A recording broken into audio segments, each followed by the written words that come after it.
Welcome to installment number 311 of the Mitzvahs as enumerated by Maimonides, the Rambam.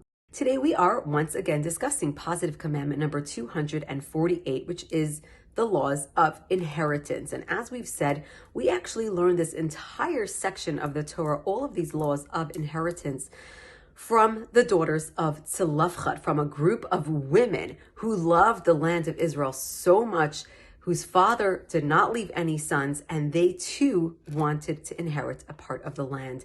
And it is from them that we learn that even if a man does not leave sons, he does leave an inheritance.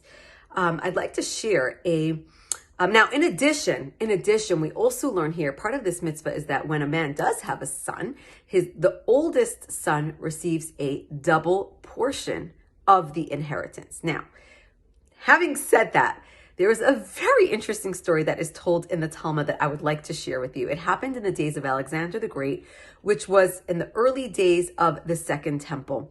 He had, at the time, he was ruling for most of the known world.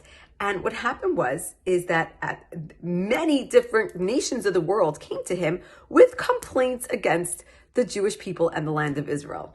What's new? Did we think it just started today? No, this has been going on for centuries. So what happens is, first comes the children of Yishmael. Who are Yishmael? Of course, they are Avraham, our forefather Abraham's oldest son, Yishmael.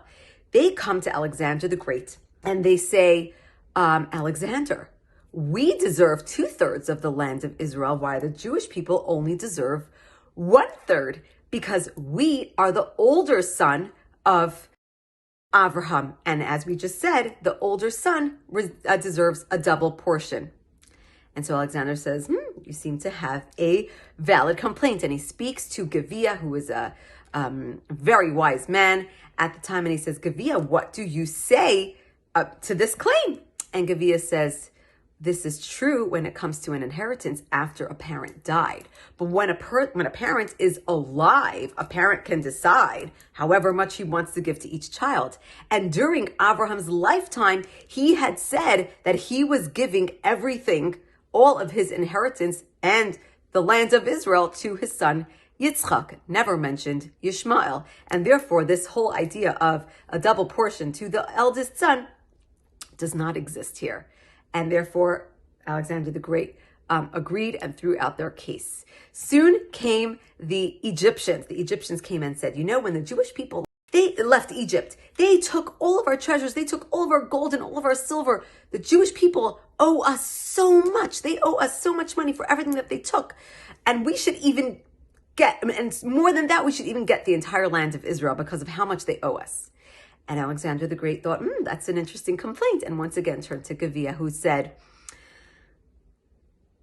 Alexander the Great, with all due respect, if we calculate all the men, women, and children that worked for the Egyptians as slaves, all the hundreds of years that they built all these cities for them, the Egyptians could never have enough gold and silver to repay us for all the work that we did.